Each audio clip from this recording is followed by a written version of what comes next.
And as I said in Kyiv 3 weeks ago, this supplemental funding will ensure Putin faces some nasty surprises on the battlefield this year.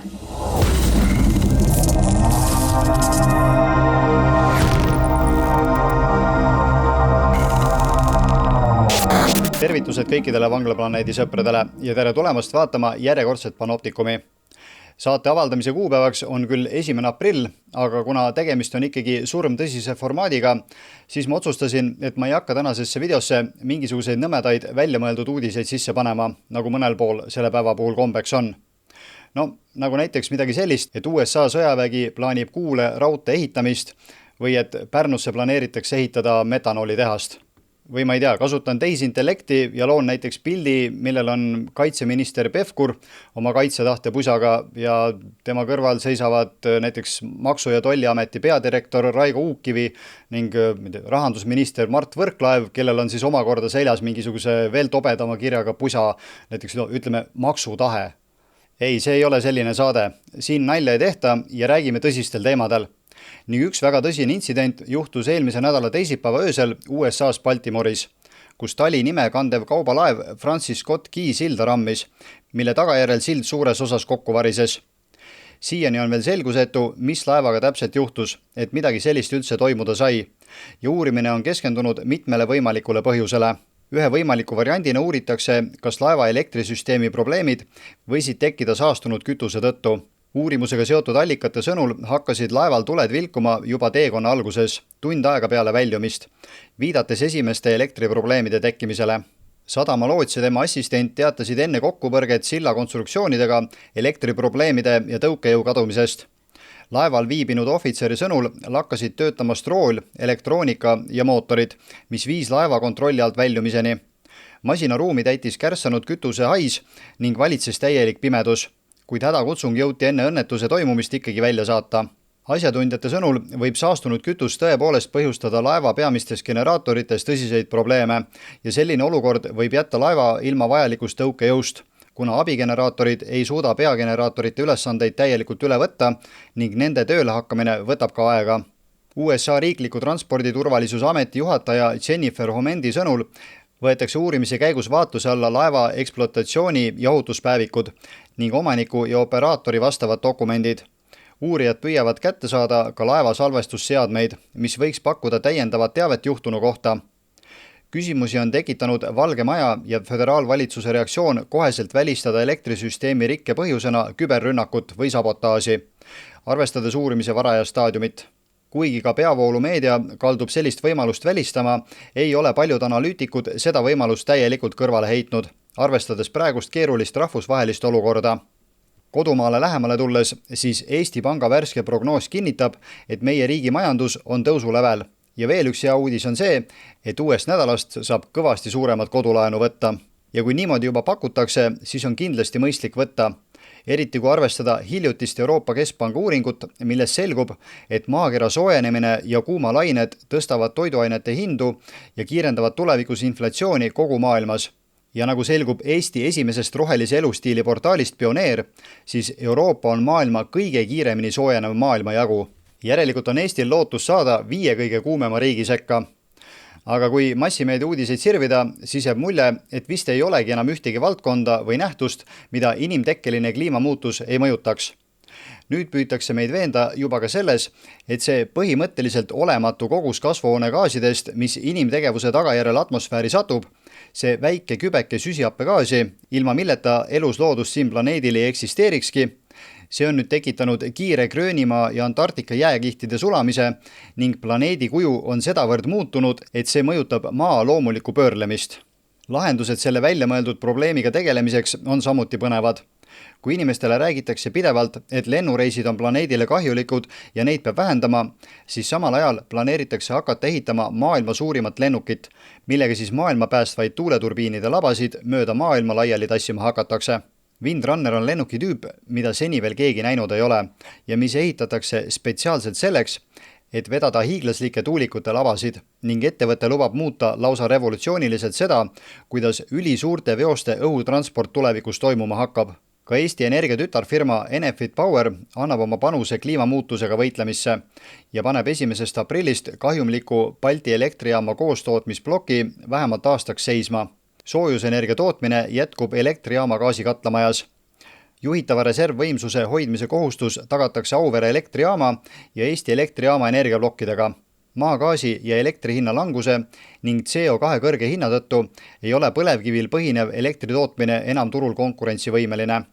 See tähendab, et põlevkivi kasutavad elektrijaamad, sealhulgas Balti elektrijaam, pääsevad senisest märgatavalt vähem turule ning jaamadel puudub suures osas võimekus turult tulu teenida. Aga näib, et hoolimata kõikidest pingutustest ei kanna need tegevused vilja, sest teadlased kirjutavad meile uuest nähtusest, mis aina hoogu kogub. Nimelt on hoolimata koroonapandeemia vaibumisest hakanud nüüd ka puud köhima.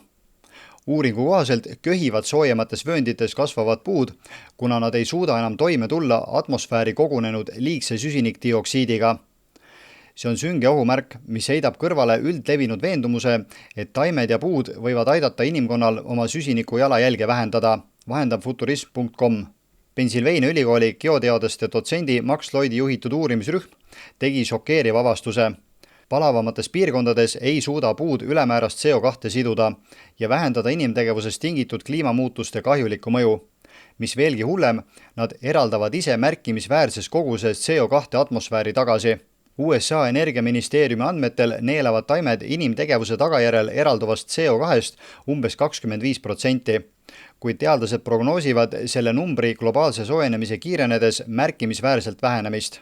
Tuvastasime, et soojemates ja kuivemates piirkondades puud pigem köhivad kui hingavad, ütles uurimise juht Max Lloyd. Nad saadavad atmosfääri CO2 tagasi palju enam kui jahedamates ja niiskemates tingimustes kasvavad puud. Puud suudavad atmosfäärist liigset süsinikdioksiidi eemaldada fotosünteesi kaudu, mis võimaldab neil kasvada. Kuid kui puud on stressis, siis vabastavad nad selle gaasi atmosfääri tagasi. Seda protsessi nimetatakse fotorespiratsiooniks. Lloyd ja tema kolleegid leidsid kogu maailmast võetud puukoe proove analüüsides, et see protsess on soojemas kliimas kuni 2 korda kiirem ja mida kuivem on kliima, seda rohkem CO2 puudest eraldub. Teadlased tuvastasid, et see mõju avaldub kõikides piirkondades, kus päevane keskmine temperatuur ületab umbes 20 kraadi Celsiuse ja 68 kraadi Fahrenheiti skaala järgi. Kõige rohkem tõmbavad meie atmosfäärist CO2 ära fotosünteesivad organismid. See on atmosfääri koostise oluline lüli, nii et see tähendab, et väikestel muutustel on suur mõju, lisas Lloyd. Kuid kliimamuutuste tõttu võib see võrrand peagi hoopis teisiti välja näha. Maailm muutub soojemaks, mis tähendab, et taimed suudavad seda CO2 vähem koguda, selgitas Lloyd. Fossiilset puitu kasutades loodab töörühm nüüd uurida, kuidas on fotorespiratsiooni määrad muutunud 10 miljonite aastate jooksul, mis võiks proovile panna praeguseid teooriaid selle kohta, kui palju CO2 on fotosünteesivad organismid ajalooliselt suutnud absorbeerida ja kuidas see võib edaspidi muutuda. Ma arvan, et juba enne selle nõndanimetatud uuringu algust on selge, mida need nõndanimetatud teadlased siis avastavad. Et metsad ja kogu CO2 neelav taimestik on suures hädas inimtegevuse poolt tekitatud süsihappegaasi sidumise ja neutraliseerimisega ning selle tõsise ja planeeti ohustava probleemiga tegelemiseks tuleb saastamist veelgi vähendada. Inimesed peavad veel vähem omama ja veel õnnelikumad olema. Seda, et just selle omamisega tuleb kiiresti tegeleda, kinnitab ka ÜRO toiduraiskamise indeks, mille kohaselt raiskavad majapidamised üle maailma iga päev ära miljard einet. ÜRO märkis, et leibkonnad ja ettevõtted viskasid ära üle $1 trillioni väärtuses toitu ajal, mil pea 800 miljonit inimest üle maailma kannatab nälja käes. Raportis öeldakse, et selline raiskamine pole ainult moraalne, vaid otse loomulikult ka keskkonnaalane ebaõnnestumine. Toidujäätmed tekitavad 5 korda rohkem kasvuhoonegaase kui lennundussektor. Samuti nõuab see tohutut maa-alade muutmist põllumaadeks, mille vilju kunagi ei sööda, kirjutati raportis. Raportis märgiti, et miljardeine arv on väga konservatiivne hinnang ja tegelik kogus võib olla palju suurem. Toidujäätmest 28% tekitasid toitlustusasutused ja 12% jaemüüjad. Suurima panuse andsid raiskamises 60% ehk 631 miljonit tonni, aga leibkonnad. Need, kes vaatasid eelmist Panoptikumi saadet, kus rääkisime Elvis Braueriga ka isikliku süsinikukrediidi teemal, võivad juba aimata, millele see viimane väide viitab ja mida vaikselt ette valmistama hakatakse. Tulevikus hakkab selline toidu raiskamine, nagu ka kõik muu planeedile kahjulik tegevus, kajastuma leibkonna süsinikubilansis. Ning selle tasakaalus hoidmiseks, nagu Elvis ka mainis, on üheks võimalikuks variandiks metsa omamine ning selle süsteemi väljaarendamine käib juba täie hooga. Vaid üks näide sellest on ettevõtte nimega Arboniks, mis tegeleb uue metsamajandusega. Maaomanikele lubatakse õiglast lisatulu ja ettevõtetele sertifitseeritud süsinikukrediite. Ja just nii inimesed sellesse süsteemi sisse tõmmatakse. Tasuta raha. Arboniksi veebilehel öeldakse, et nõudlus kvaliteetsete süsinikukrediitide järele kasvab. Koos maaomanikega saame tuua vabatahtlikule süsinikuturule kvaliteetsed ja sertifitseeritud süsinikukrediidid, mida ostja usaldab. Ma ei tea, kuidas on teiega, aga minus tekitab alati kahtlusi, kui hakatakse rääkima midagi vabatahtlikest programmidest. Esiteks meenutab see muidugi COVID-aegset vabatahtliku vaktsineerimisprogrammi, aga teiseks tekib küsimus, et miks see vabatahtlik seal ära on märgitud. Kas seetõttu, et sellest on ka kohustuslik versioon ja kus ja millal see kasutusele võetakse. Aga kes siis eelmist saadet näinud ei ole ja soovib saada aimu, kuidas seda vabatahtliku süsinikukrediidi süsteemi täpsemalt kasutama hakatakse, siis soovitan soojalt Elvis Braueri jutt ära kuulata. Kuid lühidalt suunatakse meid sellega ikka järjest rangemini kontrollitud ühiskonna ja 15 minuti nutilinnade poole. Linnade, mida ilmselt varsti ei ehitagi enam inimesed ise, vaid AI tehnoloogiaval töötavad robotid, mis muidugi mõista hoiavad kokku ehituskulusid ja aega ning väidetavalt parandavad ka kvaliteeti. Tulevikus teevad peaaegu kogu ehitustöö robotid ja peaaegu kogu ehitusega seotud teavet töödeldakse ja juhitakse tehisintellekti abil, teatas 3D ehitusprinterite firma Icon. Vulkan 3D ehitusprinteriga on ettevõte nüüdseks suutnud ehitada üle 130 elumaja USAs ja Mehhikos ning plaanib rajada oma kodumaale maailma suurima 3D prinditud kvartali. Samuti on ettevõte osalenud NASA projektis, mille raames ehitatakse Marsi eluruumide mudel ning töötab projekti Olympus raames välja kuule rajamiseks mõeldud 3D trükitud konstruktsioone, sealhulgas maandumisplatvorme, teid ja elamuid. Aga tehisintellekti ei kasutata järjest enam ainult ehituses, vaid ka paljudes teistes valdkondades. Näiteks meditsiinis, kus see väidetavalt juba tuvastab ohtlikke haigusi, mis on jäänud arstidel tähelepanuta. Lisaks lubab graafikaprotsessorite tootja Nvidia, et nad hakkavad tehisaruga korvama õdede puudust haiglates. Elame ajastul, mis meenutab düstoopilist tervishoiu õudusunenägu. Tehisintellekti kiipide tootja Nvidia on teatanud partnerlusest tehisintellekti ettevõttega Hippokratic AI, eesmärgiga asendada õed kõhedust tekitavate tehisaruliste agentidega. Need kunstlikud õendusrobotid maksavad haiglatele ja muudele tervishoiuteenuste osutajatele $9 tunnis. Tasu, mis jääb vaevu kõrgemaks USA minimaalsest tunnitasust ning on märgatavalt madalam kui ametlike õdede keskmine tunnitasu. Hippokratic AI kirjeldab oma pressiteates seda häirivalt odavat õenduspersonali kui katset leevendada personali puudujääki. Ettevõte väidab ka, et nende tehisarulised agendid ei hakka tegelema diagnostikaga, vaid täidavad madala riskiga patsientidega suhtlemise ülesandeid, mida saab läbi viia videokõne teel. Nvidia tutvustas demovideos, kuidas selline kõne võiks välja näha, kus üsna inimvaenulikku muljet jättev tehisintellektist õde võtab ühendust patsiendiga pärast pimesoole lõikust, pakkudes järelhooldusnõuandeid ja vastates küsimustele, kas teatud antibiootikumid on patsiendile ohutud, kes on allergiline penitsiliini suhtes ja diabeetik. Kõik see sujub hästi, nagu demovideodes ikka. Hippokratic AI väidab, et nende enda uuringute järgi ületavad tehisintellekti agendid tavaliselt oma inimkolleege enamikus kategooriates. Samal ajal toimub ka võimas humanoidrobotite väljaarendamine, mis suudavad lisaks kiirelt kõndimisele, treppidest üles minemisele, hüppamisele ja tantsimisele nüüd ka tagurpidi saltot visata. Lisaks panid enda tehnoloogiad omavahel kokku robotifirma Figure AI ja vestlusroboti ChatGPT looja OpenAI ning teadete kohaselt oli tulemuseks ise mõtlev humanoidrobot, mille tegemised laabusid jahmatavalt sujuvalt. Kui inimene sellisele masinale ülesandeid jagas, siis sai see aru ja oskas isegi end vajaliku tegevuse jaoks sujuvalt liigutada, selgus katsest. ChatGPT aitab robotil inimkõnest aru saada ja vastata, samas kui Figure närvivõrk muudab inimeste käsud kiireteks ja täpseteks toiminguteks. Robootikafirma väidab, et iga videos käsitletud tegevus on pärit masina närvivõrgu arvutustest, näidates nende võimekust kõrgemal tasemel masin nägemise kui ka keelest aru saamise ja kiirete osavate liigutuste väljamõtlemises. Californias asuv ettevõte Seekordses usub, et nende esimese humanoidi saabumisega inimtööjõu hulka parandatakse tootlikkust, kaob krooniline tööpuudus ja enam pole vaja inimesi ohtlikele töökohtadele. Roboti võimeid täiendab veel OpenAI loodud suur nägemiskeele mudel, mis võtab andmeid vastu sagedusega 10 korda sekundis roboti Figure 01 integreeritud kaamerate kaudu. Masina närvivõrk töötab aga 200 Hz juures ja suudab ette valmistada 24 vabadusastmega toimingut käte liigutamiseks. Jaanuaris lepiti juba BMW-ga kokku, et need robotid tulevad ka Saksa autotootja autotehasesse USA's tööle ning hakkavad tegema lihtsaid transporditöid. Seekordses lubas oktoobriks valmis saada sujuvalt oma jalgadel kõndiva inimkujulise masina, mis suudab täita väga erinevaid ülesandeid ning vajadusel uusi liigutusi ise juurde õppida. Kui kõik need tehnoloogiad selliselt ka töötavad, nagu väidetakse, siis jõuavad need ilmselt peagi ka sõjatööstusesse. Ja seejärel võetakse need ilmselt kasutusele ka tavakodanike kontrolli all hoidmiseks. Kohe võtame ette ka saate viimase teema, aga enne 1000 tänu kõikidele neile, kes on vanglaplaneedile toeks olnud. Sest ilma teieta ei oleks võimalik iga nädal seda saadet teha ja ka vanglaplaneedi portaali töös hoida. Nii et kui te soovite samuti vanglaplaneedi tegemistele toeks olla, siis igasugune abi on alati teretulnud. Kõige lihtsam on seda teha vanglaplaneedi toetuse lehel, aga konto andmed leiab ka lehe jalusest. Summa ei pea olema üldse suur ja nagu siin varasemates saadetes on Panoptikumi piimafondi raames välja reklaamitud, siis suureks abiks on ka juba see, kui teete püsiannetusena kas või 1 euro kuus. Aga on ka teisi toetamise võimalusi, näiteks vanglaplaneedi vastupanu liikumise lehe tasuline pakett, mis annab võimaluse vaadata kõiki seal lehel olevaid intervjuusid. Mõningad neist on tasuta ja nende nägemiseks piisab sellest, kui endale sinna kasutaja teete.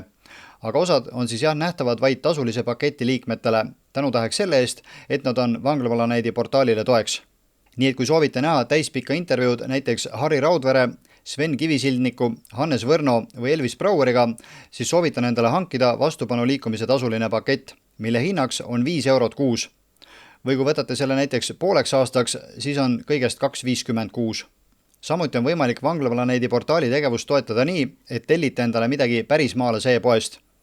Näiteks kevadväsimuse korral soovitatakse lisaks tervislikule ja mitmekesisele toidule juurde võtta ka D, C ja B vitamiine, mis on pärismaalase e-poes kõik nii eraldi kui ka multivitamiinidena saadaval ning mida ma julgen soovitada, sest kasutan neid ka ise.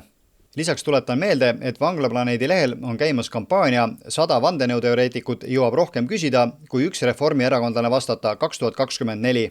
Reformierakonna reiting on olnud viimasel ajal langustrendis ning selle probleemiga tuleb kiiremas korras midagi ette võtta, sest kes muidu meie riigitüüri hoidma hakkaks, kui Kaja Kallas oma koha pealt kukub. Kindlasti on Reformierakonna liikmetel olemas vastused, kuidas Eesti riik raskest seisust välja tuua, aga ilmselt ei ole keegi lihtsalt osanud nende käest õigeid küsimusi küsida. Nüüd on seda viimane aeg teha, sest Reformierakond on üle-eestilisel kindeloleku tuuril. Julgeolek on kindel olek, mille eesmärk on arutada inimestega erinevates Eesti paikades julgeoleku kindlustamise üle. Sellega seoses kuulutab vanglaplaneet välja kampaania 100 vandenõuteoreetikut jõuab rohkem küsida, kui üks reformierakondlane vastata 2024, millega julgustame inimesi nendele kohtumistele kohale minema ning seal julgeoleku, kliima ja kindlasti ka teiste teemade kohta päriselt olulisi küsimusi küsima. Reformierakonna kindeloleku tuuri ajakava ja endale kõige lähema asukoha leiad Reformierakonna veebilehelt www.reform.ee/kindeloleku tuur. Parimatele küsijatele on välja pandud ka väikesed auhinnad ja selleks, et võistlusest osa võtta, püüa oma esitatud küsimus ja sellele saadud vastus videolindele võtta. Lae see üles YouTube'i, Facebooki või kuhugi mujale, kus inimesed seda saavad näha ning saada videolink aadressile video@vanglaplaneet.ee. Parimad küsimused ja videod selgitatakse välja rahvahääletuse teel, mis toimub peale seda, kui Reformierakond on oma tuuriga lõpule jõudnud. Täpsem info kampaania kohta ja kõik saadetud videod on nähtavad aadressil www.vanglaplaneet.ee/ebakindel. Nagu ütlevad vanad eestlased, siis küsija suu pihta ei lööda.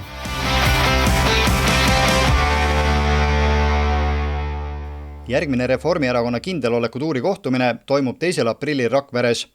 Räägitakse sõjalisest julgeolekust ning kohal on kaitseminister Hanno Pevkur, Riigikogu väliskomisjoni esimees Marko Mihkelson ja Riigikogu liige Katrin Kuusemäe.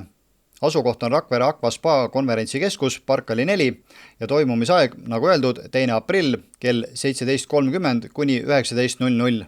Nii et kellel võimalik, siis minge kindlasti kohale ja ma usun, et Pevkuri ja Mihkelsoni käest on nii mõndagi küsida.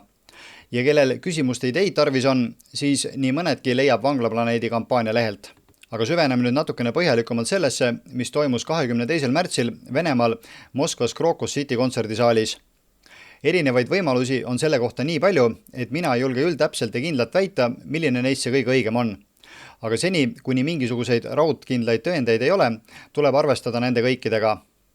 Ametliku versiooni kohaselt on vastutuse rünnaku eest võtnud terrorirühmitus Islamiriik, ehk siis ISIS ka, mis teatas sellest juba reede õhtul ning kinnitas, et nende võitlejad on turvaliselt oma baasi naasnud. Üks väljakäidud versioon on see, et rünnakute taga on Venemaa Föderaalne julgeolekuteenistus ehk FSB. See on muidugi lääne massimeedia lemmikversioon, aga hoolimata sellest ei saa seda kõrvale jätta, sest ka selles on oma iva ja küsimusi tekitavaid asjaolusid. On ju FSB varasemalt valelipu rünnakuid läbi viinud ja kõige paremini teadaolev juhtum on ilmselt 1999. aasta kortermajade õhku laskmine, et õigustada teise Tšetšeenia sõja alustamist. Moskva rünnaku puhul on välja toodud, et päästjad ja meedikud ei sisenenud hoonesse 1,5 tunni jooksul pärast seda, kui terroristid olid sealt lahkunud. Tulekahju, mis esialgu polnud kuigi suur, oli võimalik tõhusamalt kustutada.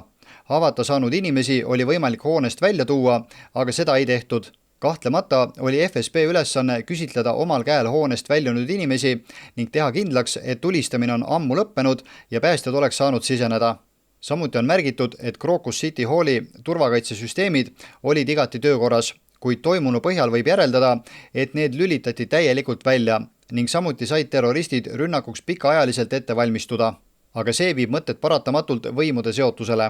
Kui mujal Moskvas, eriti kohtades, kus liiguvad võimu esindajad, on turvameetmed väga ranged, siis selles kontserdipaigas need praktiliselt puudusid. Samuti põrkusid ohvrid olukorraga, kus tagavara väljapääsude kaudu põgeneda ei olnud võimalik. Venemaa riigiasutuste reageerimine juhtunule oli nõrk, aeglane ning äärmiselt ebaprofessionaalne. Kulus tunde enne kui sündmuskohale jõudsid piisavad jõud. Roskvardia baas, millest suundutakse vajadusel kiiresti meeleavaldusi ohjama, asub kontserdisaalist mõne kilomeetri kaugusel. Mingil põhjusel ei suudetud aga kiiresti korraldada ei ohu neutraliseerimist, päästmist ega arstiabi. Ja seda kõike hoolimata sellest, et ameeriklased olid neid hoiatanud, et sellised rünnakud võidakse korraldada. Küsimusi tekitab ka see, et kas need mehed, kes Venemaa eriteenistuste poolt kinni püüti, on ikka need, kes rünnaku ellu viisid. Kas tegemist on siis ISISe võitlejatega ja kes nad üldse on? Väidetavalt külastasid 2 ründajat viimaste nädalate jooksul kontserdisaali vähemalt 5 korral ja üks neist olevat esitanud küsimusi ka hoone ja selle planeeringu kohta ning temast on avaldatud ka 7. märtsil tehtud pilt Crocus City Hallis, kuid kumbagi neist väidetest ei ole kinnitatud. Ühe rünnaku toimepanija sõnul maksti talle tapatöö korraldamise eest 500 000 rubla ehk siis umbes 5000 eurot ning relvad selleks sai ta enda sõnul suhtlusrakenduses Telegram temaga ühendust võtnud isikutelt. Ma ei ole kindel, kas need on päris traditsioonilised vahendid, millega ühte ISISe võitlejat motiveerida. Lisaks on huvitav, et Tadžikistani ja Kesk-Aasia meediakanalites levis vahepeal sealse siseministeeriumi kinnitus, et 3 tadžikki, kelle osalus terrorirünnakus on Venemaal nimeliselt kinnitatud, ei saanud seda tegelikkuses teha, sest 2 neist viibib kodumaal ning 3 töötab taksojuhina Samaras. Nii et segadust kui palju ja kui arvestada seda, kui jõhkralt neid mehi piinatud oli, siis ma usun, et nad oleks võinud ka dinosauruste väljasuretamise üles tunnistada. Kogu loo üheks versiooniks on see, et tegemist on USA eriteenistuste poolt organiseeritud rünnakuga, sest on ju ka ISIS, mis on Al-Qaida järeltulija, USA enda loodud ja nende käepikendus. Ning kuidas muidu oskasid ameeriklased nii täpselt ennustada, et just selline rünnak võib toimuda? Hopefully you saw our State Department, our embassy there, put out a notice to all Americans in Moscow to avoid any large gathering, concerts, obviously shopping malls, anything like that, just for their own safety. They should stay put where they are and stay plugged into the State Department for any additional updates and information. Ka hoiatas USA endine asevälisminister Victoria Nuland, et Putinile võivad selle aasta jooksul osaks saada ebameeldivad üllatused. With the $60 billion supplemental that the administration has requested of Congress, we can ensure that Ukraine not only survives, but she thrives. With this support, in 2024, we can help ensure Ukraine can continue to fight, to build, to recover, and to reform. With this money, Ukraine will be able to fight back in the east, but it will also be able to accelerate the asymmetric warfare that has been most effective on the battlefield. And as I said in Kyiv 3 weeks ago, this supplemental funding will ensure Putin faces some nasty surprises on the battlefield this year. See meenutab kangesti seda, kuidas Biden lubas Nord Streami ära koristada ja doktor Fauci hoiatas enne Covidi tulekut Trumpi, et teda võivad samuti igasugused üllatused tabada. If Russia invades, that means tanks or troops crossing the border of Ukraine again. Then there will be no longer a Nord Stream 2. We will bring an end to it.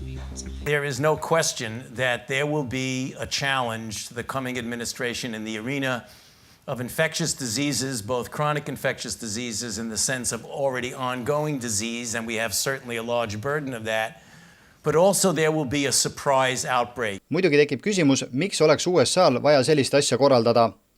Vastus on lähenevad USA presidendivalimised ja Trumpi populaarsus. Bideni administratsioonil oleks hädasti tarvis Ukraina konflikti laienemist ning Venemaa ja NATO vägede otsest vastasseisu. Seetõttu üritatakse Putinit provotseerida, et ta sõjaliselt midagi suuremat ette võtaks, et NATOl oleks põhjust vastu rünnata. Seejärel saab Biden USA-s öelda sama, mida Zelenski Ukrainas, et me oleme sõjas ja valimised tuleb konflikti lõpuni edasi lükata. Lisaks on veel ka selline võimalus, et rünnakud olid tõepoolest USA korraldatud, aga Putin lihtsalt laskis neil juhtuda, et neid ise ära kasutada. Kui USA püüdis sellega näidata Venemaa nõrkust ja neid suuremasse sõtta tõmmata, siis Putin kasutas seda selleks, et väidetavalt Ukraina poolt rahastatud terroristide kinnipüüdmisega ja piinamisega demonstreerida riigi jõustruktuuride tugevust ja Ukraina valitsuse alatud tsiviilisikute ründamist. Nii et veel kord, segadust ja küsimusi kui palju ning jällegi tuleb tõdeda, et eks aeg näitab, mis sellest kõigest välja koorub. Aga siia saate lõpetuseks olen ma valinud mõnede analüütikute kokkuvõtted selle teema kohta. Ja kuigi te ei pruugi kõikide järgnevate väidetega nõustuda, mina ka ei nõustu, siis tasub need ikkagi ära kuulata, info vastu võtta ja omad järeldused teha. Over 100 people were murdered in Russia on Friday, including women and children. 11 terrorists were captured by Russian authorities as they attempted to cross the border into Ukraine. They are being interrogated, and all roads lead to the U.S. State Department, who have been directing Ukrainian forces since their 2014 coup. The attack occurred on March 22nd, or 3/22. 3/22 is the mysterious number used by Yale's infamous Skull and Bones Society. The official story is that 3/22 symbolizes the year 322 BC, to memorialize the event seen as the turning point which transformed Athens from a democracy to a plutocracy. A plutocracy is a society that is ruled by no other political philosophy other than the financial elite being in control of the people's destiny. The Skull and Bones is a grooming academy for the CIA, such as former director of the CIA, George Bush, and 322 is their calling card. During the Tucker Carlson interview, President Putin was clearly speaking to the CIA. The CIA responded in a New York Times article admitting that they are using Ukraine as a proxy to wage war against Russia. Weeks before the attack, Victoria Nuland repeatedly boasted that Putin was in for a nasty surprise. Mr. Putin's going to get some nice surprises on the battlefield, and that Ukraine will make some very strong success this year. This supplemental funding will ensure Putin faces some nasty surprises on the battlefield this year. On March 7th, the U.S. Embassy issued a warning about the threat of terrorist attacks in Moscow, specifying concerts. The British Embassy in Moscow mirrored this warning. Days before the attack, Barack Obama paid an unexpected visit to the British Prime Minister at 10 Downing Street. President Obama, are you worried that Putin will rule forever?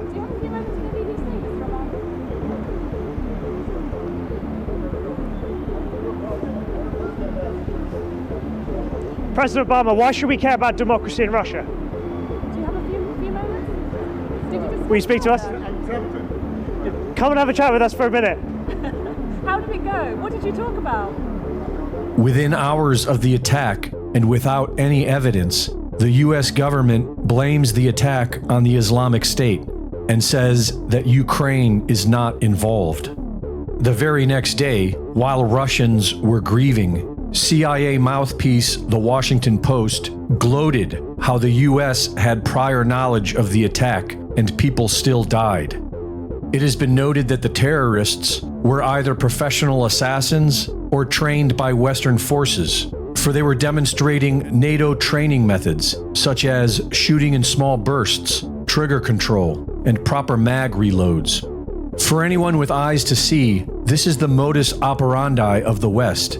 Al-Qaeda was famously created by Western intelligence agencies to fight the Russians in Afghanistan, and has been cultivated by the US government and used as a catalyst for illegal wars and tyrannical laws against US citizens. Ukraine's spy chief said 3 months ago, expect more attacks deep inside of Russia. I'm very glad to see this. Yeah. That's my reaction. That's your reaction. You're happy to see it happen. Yeah. Do you think there'll be more? I think so. Inside Russia? Deep inside Russia? Deeper and deeper.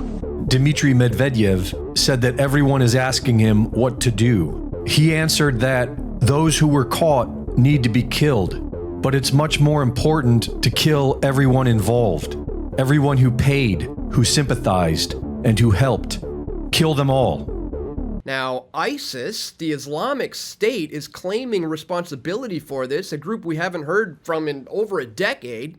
As they posted this online, the Islamic State fighters have attacked a large gathering of Christians in the city of Moscow, killing and wounding hundreds and causing great destruction to the place before they withdrew to their bases safely. Now, Putin is vowing revenge for this bloodbath Moscow attack, and he is pointing the finger at help from Ukraine, as 11 terrorists have been captured.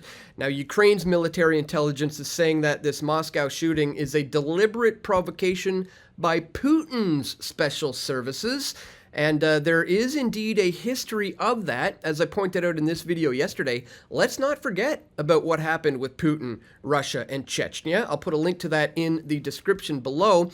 Meanwhile, guys, U.S. intelligence is saying that it knew that ISIS was planning this terror attack on Moscow. In fact, the U.S. Embassy was warning Americans to avoid Moscow, and specifically to avoid concerts in just a couple of weeks before the attacks, guys. Here is the alert that went out, and as you can see, they were specifically told to avoid concerts. So this begs the question, what exactly did they know? And this has everybody wondering who is really to blame for the Moscow massacre. All right, guys, I want to start with this fact. Video I put out yesterday. Let's not forget that ISIS is a creation of the West to be used as a tool for destabilizing any nation that it wants, even Russia. Here's the proof. And in this video, I show you a declassified Department of Defense document that proves that the Obama administration was aware of the Benghazi attack 10 days in advance. But not only that, it also proves that U.S. intelligence is the one who is responsible for setting up a Salafist principality in Syria to destabilize the Bashir al-Assad regime. This was all declassified and exposed. And again, I'll put a link to this video in the description below. But Obama, the horse's mouth himself, where here he explains and openly admits that they are training ISIS. So with the additional steps I ordered last month, we're speeding up training of ISIL forces, including volunteers from Sunni tribes in Anbar province. We're speeding up training of ISIL forces, including volunteers from Sunni tribes in Anbar province. So, I mean, we've known for a long time that it is the CIA who is funding and training and arming these terrorists. But here's the thing, guys. I've been following ISIS for well over a decade, and nothing about what these guys have done exhibit what an ISIS fighter would do. By the way, this guy had his ear chopped off and had it fed to him by the FSB, the Russian security forces. I've watched the footage. It's quite graphic and gruesome, but to my point, these guys generally know that that's the kind of stuff that's going to happen to them when they do these things. And ISIS will typically do a suicide mission. They usually strap bombs to their chests in the event that they do get captured. This guy in the footage is seen shaking in his boots. None of these guys went on a suicide mission. They all admitted they did it for some, petty cash, where they were contacted through a Telegram group. And as I said, most of them know that this would be their fate, and a real ISIS fighter would be going in as a suicide mission. So who are these guys really? I mean, this is a photo that is allegedly showing them before the massacre. But if you've been studying ISIS like I have, you will know that nothing about this picture seems legit, because namely of the fact that they're using the incorrect finger, their left finger, because in the Tashahhud, ISIS terrorists use the right hand when using their index finger every single time. But that is not the case with these guys who we are being told are the ones who did this. And of course, the image has not been mirrored. It has not been flipped. Here we can see it's not being mirrored because the lettering is still correct. So I do not get the sense that these guys are truly ISIS fighters. But what we're dealing with here, ladies and gentlemen, when you really break it down, whether or not it's truly ISIS engaging in this, or that it was, these guys who were, paid to carry this out, the bottom line is we know that, groups like Al-Qaeda, which spawned ISIS, were created by the CIA, and that they often attempt to destabilize nations that they want to invade. And we've known for a long time NATO's desires to encroach upon Russia, and I think that's what we are seeing now. That's what you can chalk this all down to. Essentially, NATO is going to war with Russia, and what we are seeing now is the age-old ISIS boogeyman that has been used by Western intelligence time and time again, who is being used once again to provide the excuse to go in and take out big bad Putin.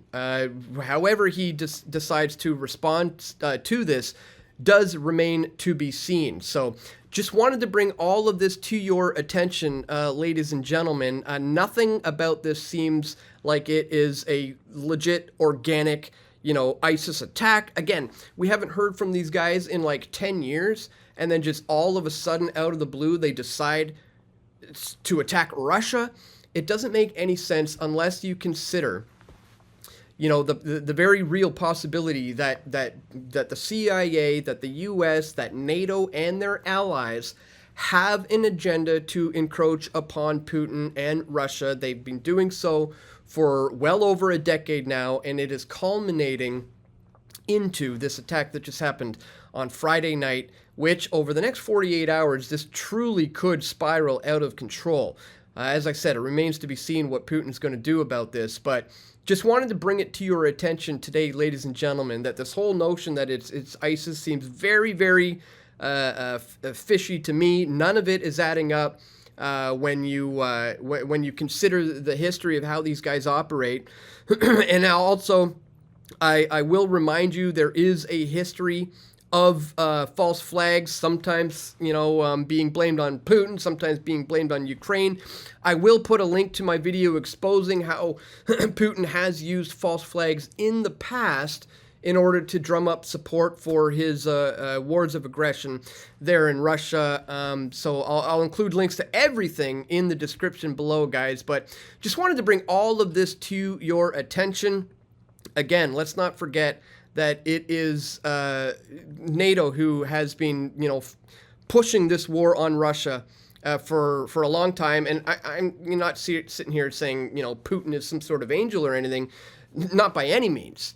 At this stage in the game, all of these, governments and oligarchies have a lot of different struggles and problems of their own.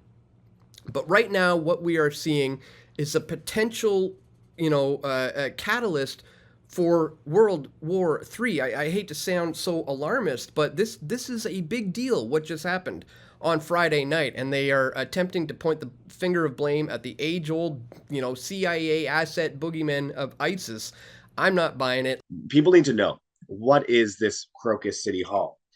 Well, it's actually a place that was built and commissioned by a Muslim man.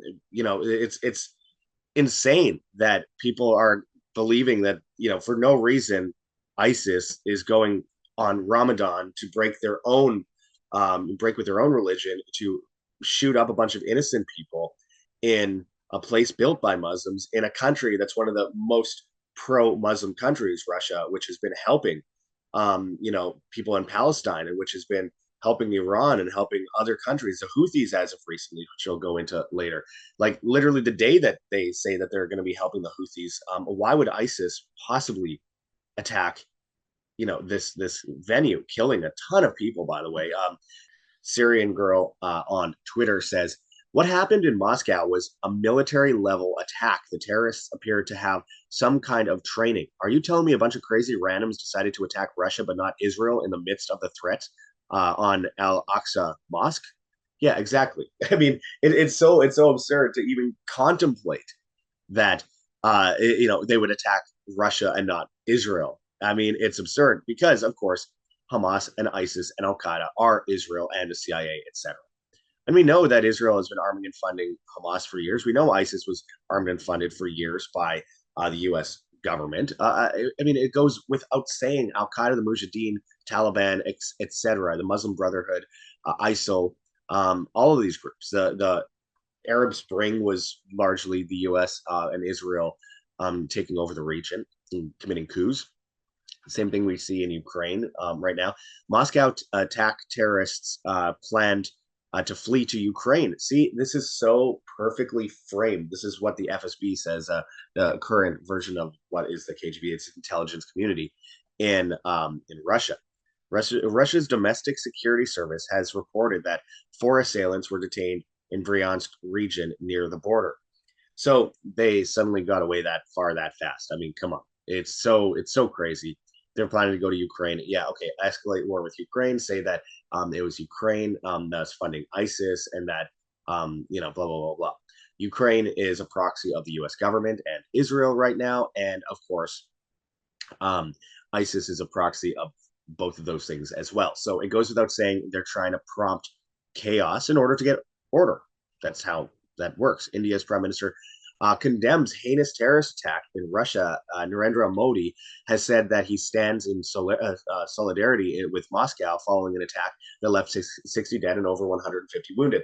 Why is this happening at the same time, you wonder? Well, because India is part of BRICS alongside Russia. It is the new order. It is the shift from the west to the east. They are playing the cards perfectly, my friends. This is exactly how one would expect this all to go. They are part of the new economic order. They need chaos to get that order. And they need the destruction of the West. They need war and all these things as an excuse. I mean, this is happening, as I mentioned earlier, at the same time as this. Russia and China strike shipping deal with Houthis to ensure safe vessel transits, report says. So they're working with the Houthis. They're working with Iran. They're working against Israel. They are doing all these things. Of course, Israel in reality is backing both sides. So don't think that Russia is actually, standing up to Israel. That's nonsense. But the veneer says that. That is what the paint job they put over top of everything says. And that is part of their agenda. This is all scripted. This is all part of their move because they need an excuse for more war. They need an excuse for more chaos. They need an excuse for an economic reset. They need an excuse. I mean, again, Klaus Schwab said himself that the Great Reset, its role model is indeed China and has been for a long time. Israel is ISIS. ISIS is Israel. Same with the U.S., which is basically run by Israel if you ask anyone in Congress or in the Senate. Why did ISIS attack Russia, says Matrix Exit, when Russia is the only global power that helps Muslim nations around the world? Obvious bullshit, especially since ISIS is CIA Mossad. It goes without saying, my friends. This is insane. It's insane that anyone would buy it at this point. This is like buying the myth that Assad gassed his own people. It's so absurd. Remember when they, Rex Tillerson said in 2017 that they have no intention to go after Assad anymore? And then 3 days later, like literally 3 days later, Assad, for no reason, gasses children in the streets of his own country for no reason. They would only benefit the U.S. establishment in Israel to do that, but that's what they claimed happened. Then 1 year later, they said once again, to the day, by the way, that they no longer want to go after Assad. And then what happens 3 days later, again, a year to the day? He gasses his own people, including children again.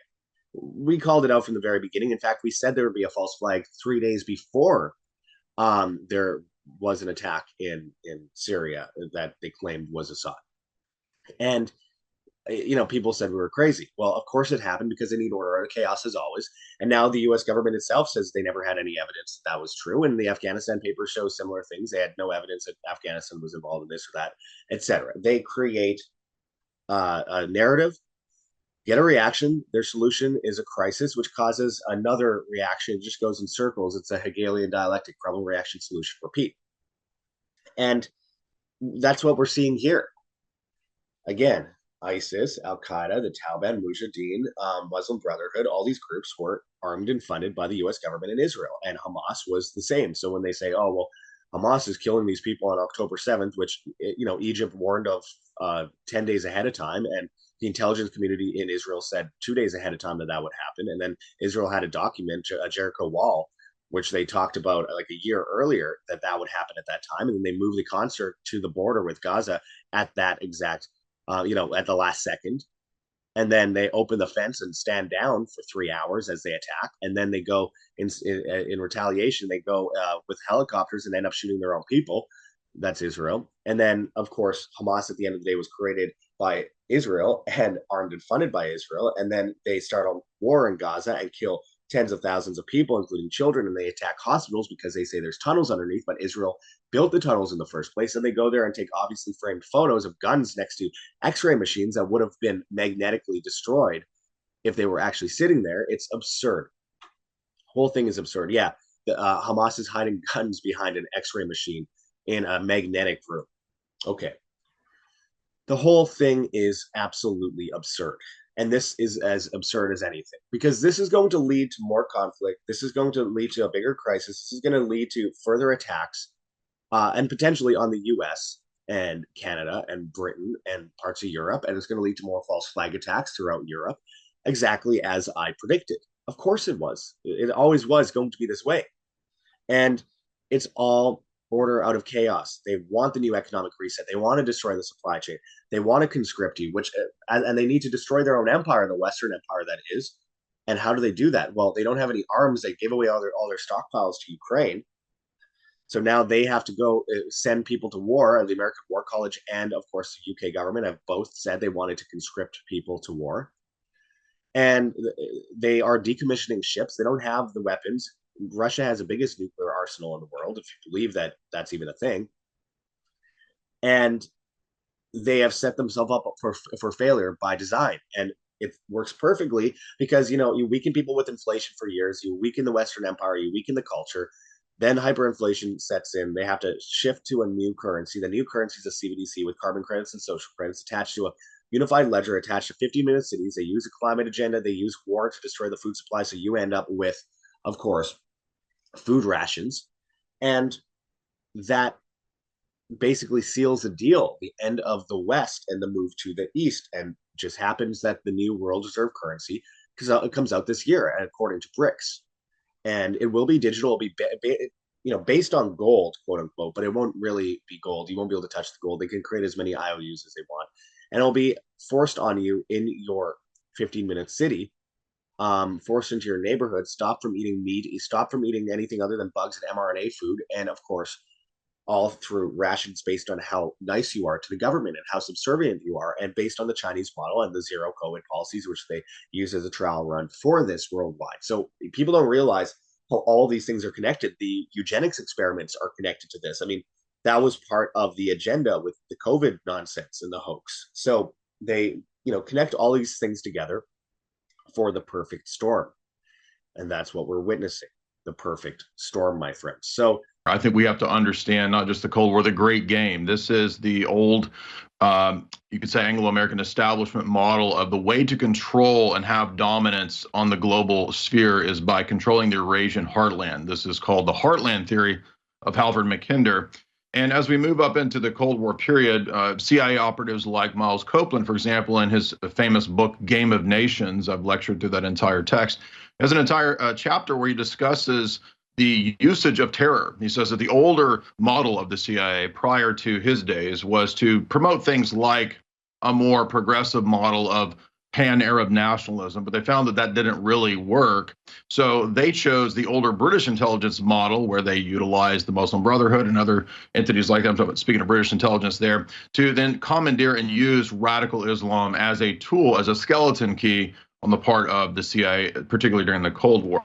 The reason that's relevant here is that that's a strategy, that's a technique, a tool of radicalism, of using, as Jack Posobiec mentioned, perhaps fringe nationalist elements. That's another corollary to the usage of, say, a radical Islamic network. The same tools are used across the board. And we know that if we think about the neocon approach, neoconservatives are really just the old Trotskyites. They're the history, you can go into the history of, say, William Crystal, his father. These are Trotskyites. They loved the use of terror. Trotsky was openly a big fan of terror. Lenin too, but Trotsky more so. And when the Bolshevik Revolution, when Trotskyism failed, when Stalinism came to power, a lot of those what would become neocons, those Bolsheviks, they fled to other countries. And they continued that strategy. They adopted the mantle of a neocon eventually in America. And they've always pushed for the use of false flag terror. In fact, that's exactly what Miles Copeland is talking about. This is the strategy that Brzezinski came up with in the Soviet conflict to use what at that time was known as the Mujahideen, which would become Al-Qaeda. The base, that's the network of terror that you use, black ops. But it's not just the use of radical Islam.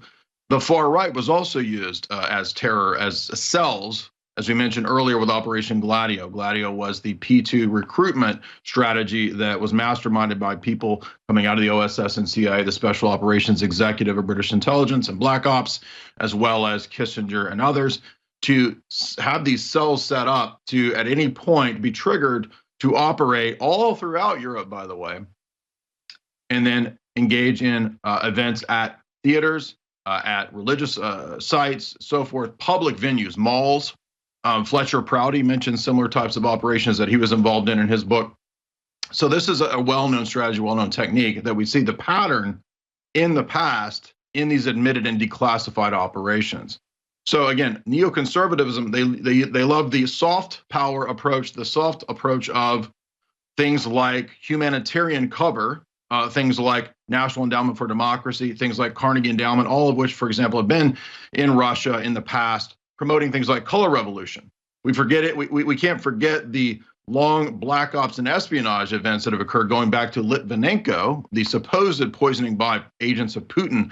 But very few recall that there was a French intelligence operative that came out and disclosed he was a whistleblower of sorts, and did a video talking about how Western intelligence has a whole hit team that goes around and does poisonings. And that can then be blamed on people like Putin. I suspect that's the case. I don't know. In a lot of these cases, we'll never know. However, I do know that if I recall, it's George Soros that published Litvinenko's memoirs. So that could tell us a little bit of who might be behind the support of this idea of Litvinenko's poisoning. This also mirrors the Skripal affair and the Novichok, all this sort of what I think was a made-up idea. There is no evidence that there was Novichok. This was a staged thing that all, again, prepares us for the a climax of what we're seeing now in the confrontation with Russia. This was prior to the Trump era, right? And then Trump is pictured as a Russian agent.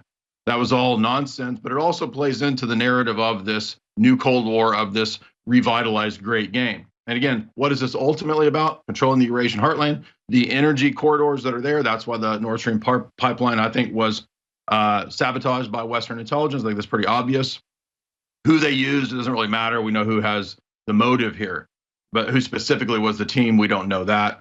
But then again, this is the strategy of tension, the arc of crisis that I mentioned, which is, for example, Brzezinski's model of how in all of the former Eastern Bloc countries, you stage terror, you stage collapse, you stage coup, not just with the soft power model of things like NED, color revolutions, that kind of stuff being promoted. Color revolutions, the Gene Sharp model is the soft approach at the same time as you do the terror, the black ops stuff. That's why Brzezinski, and you can look at Operation Underworld. Right, Operation Underworld is the union with Western intelligence and organized crime networks to be involved in the funding, not just of the black ops, but also of these kind of assassinations and hit teams.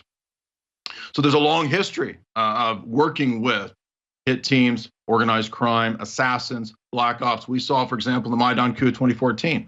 Western intelligence, I believe, was behind the sniper event that occurred. That really helped to kick off the 2014 coup event. And that was all prepped for many, many years by all the money flowing in via Soros, via color revolutions, via Orange Revolution, via Newland's admission to help foster the event in 2014 in Ukraine. That was a long-term plan, a long-term strategy. Why? Because it all goes back to the great game. It all goes back to the Western Anglo-American establishment and now also Israel model of controlling this key area where a huge portion of the world's resources and population exist, the Eurasian heartland. It also is relevant to mention that although Russia is not necessarily a, quote, Christian nation per se, it's still, it's recovering from all of these years of Sovietism and communism. It's beginning to heal from that. It must be kept at bay. It must be kept down, as Brzezinski admits in his books, as Kissinger admits as well. Brzezinski says in the Grand Chessboard this has to be done. So these strategy of tension, these crisis models are, again, expropriated and used, I should say, both the soft power model and the black ops, false flag type of events. Again, I don't know for sure that this was a false flag event, but the standard pattern in history here lines up with everything that we've seen in the past in terms of Gladio. Gladio is not what this is it's not identical to Gladio. Gladio is a window into understanding how Western intelligence, the CIA, et cetera, have utilized these types of events and have planned and strategized these types of events in the past. So it becomes a kind of skeleton key as well to unlock and understand how this happens. And in fact, the same Green Berets in Gladio that trained the cells, the stay-behind units to engage in sabotage and black ops and false flag shootings and so forth, they're the same Green Berets that went and taught at the School of Americas. So you understand this becomes the same pattern for Islamic terror as well. Also, Mujahideen, trained by some of the same people, if you read, for example, the Williams book or the Daniel Ganser Gladio Thesis book. Again, this is all covered in books like Full Spectrum Dominance by F. William Engdahl. We've seen this over and over and over, and it's all part of a kind of continuing story of going back even to 9/11. 9/11 plays a key role in this. Even going back further to the 93 World Trade Center false flag event. It goes back to the Clinton era of bombing and taking out Serbia and Slobodan Milosevic. I'm not saying that these people are good people. I'm just saying that this is all part of a long strategy, a long plan of the continued Cold War so that the Western Anglo-American Zionist Israel power structure can have the upper hand and have no potential opposition, no potential opponents to then create this technocratic model of global governance.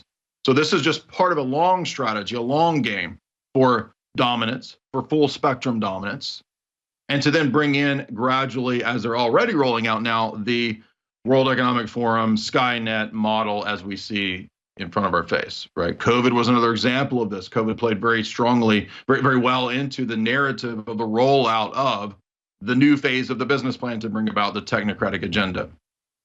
So this is where we are. We're at this stage now of all of those same older operations. Don't forget Mockingbird, right? So think about Gladio as the skeleton key into understanding false flags in a kind of a black ops scenario. Think about Operation Mockingbird as a window, a skeleton key into the older model of understanding how to control and manage media. 400 plus journalists bought off, paid for, compromised throughout that period. Think about the Epstein operation as a way to understand how high-level people and operatives are compromised in entertainment, in science, in media as well. So these windows that we have are all windows into exactly how the power structure runs things, how they control things. Think about also the Federal Reserve, right? I was going to lecture on that today, the history of the Federal Reserve and that model of fiat currency, which is now collapsing into their version of a CBDC. They want to roll that out as the new version of the fiat currency, the new version of a infinitely inflatable Zimbabwean online e-currency where you'll always forever be into debt. So it's a perpetual debt model. Bitcoin, I believe, is a solution to that. And there's really no other options out of this system other than to oppose the technocratic agenda, oppose CBDCs, opt into things like Bitcoin, which is the hardest form of money out there, oppose these endless neoconservative wars. Remember the strategy of neoconservatism, and it doesn't matter if Brzezinski wasn't a neocon, he basically had the same philosophy, the same approach. The strategy is perpetual terror, perpetual chaos, perpetual flux, because that's really Trotsky's philosophy. That's the Leninist philosophy. Nothing is stable, nothing is fixed, everything is flux, and therefore everything is in a perpetual revolution. It goes back to Hegelian dialectics and Marxism adopting Hegelian dialectics. But the central enemy, the opposition, is not classical, quote, Marxists. It's not the KGB. It's the Fortune 100, the Fortune 500, and the Western power structure. The deep state, as the New York Times was laughingly portraying as a bunch of Trekkie dorks and fat bitchy office women. Oh, this is the deep state, a bunch of fat bitchy office workers. No, that's not the deep state. We're talking about the OSS, the CIA, the National Security Establishment, the NED, these foundations, these NGO fronts, think tanks, these kinds of the things that the Reese Committee investigated, Ford Foundation, Rockefeller Foundation, etc. That's the real quote deep state. Not a bunch of Trekkies sitting around fantasizing about furries and coon pods. So Gladio, again, is the key window into the Black Ops. Operation Mockingbird is the key window into how to control the media. And all that is done on a high-tech scale now. You just update the model, not with print media, but with Twitter files, with social media. That's the new updated version of the control mechanism of the collusion between intelligence agencies and big tech, which is the new media now, you see. So it's this exact same thing. They don't ever do anything different. There's never a new plan. It's always the same strategies of using the black ops, using the black markets, black ops funding. It's always the same strategy of using terror. That's the classic neoconservative model. Selline sai tänane Panoptikumi saade. Loodan, et see pakkus teile midagi kasulikku ja oli teie aega väärt. Mina tänan vaatamast ja kuulamast ning järgmine Panoptikum juba nädala pärast. Seniks kõike head. Vanglaplaneedi portaal on tegutsenud juba üle 10 aasta ja paljastanud globaalse finants- ja võimueliidi uue maailmakorra ehitamise tegevuskava. Selle aja jooksul oleme avaldanud palju artikleid, videomaterjali, intervjuusid ja isegi filme. Juba enne COVID-skendeemiat hakkasid inimesed mõikama, kuhu poole meie tulevikku suunatakse ja kes selle kõige taga on. Vastuseks sellele käisid globalistid välja oma viiruse kaardi ja püüdsid selle abil inimesi alla suruda, kuid tulistasid endale jalga ja meie vaigistamise asemel tõusis hoopis hüppeliselt inimeste teadlikkus ning kogu maailmas hakati jõuliselt oma õiguste eest võitlema. Rahvas näitas, mis puust nad tegelikult tehtud on ning valitsustel üle maailma ei jäänud muud üle, kui alla vanduda ja tunnistada, et kui rahvas nende korraldustele ei allu, siis ei jää neil muud üle, kui saba jalge vahele tõmmata ja taanduda. So from what you're saying, it sounds like this decision had just as much to do with business as it did with the science. Well, so it really had a lot to do with what we thought people would be able to tolerate. We have seen relatively low rates of isolation for all of this pandemic. Some science has demonstrated less than a third of people are isolating when they need to. And so we really want to make sure that we had guidance in this moment where we were going to have a lot of disease that could be adhered to, that people were willing to adhere to. Nüüd, kus inimesed on avastanud oma tõelise jõu ja potentsiaali, püüab globaalne eliit oma tegevuskava kiiremas korras ja meeleheitlikult lõpuni viia. Samal ajal teisitimõtlejaid üha tugevamini tsenseerides.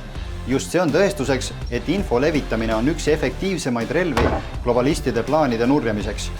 Kui inimestel on piisavalt infot, siis suudavad nad ka eliidile võidukalt vastu seista. Ja just seetõttu palun ma teil Vanglaplaneedi portaali tegevust toetada, et aidata globalistide kavatsused maa tasa teha.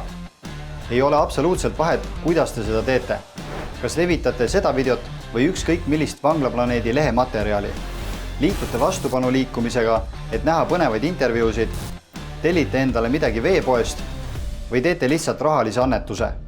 Igal juhul on sellest suur abi ning ma tänan südamest kõiki, kes on meile toeks olnud ja eestlaste vastupanu vaimu kasvule kaasa aidanud.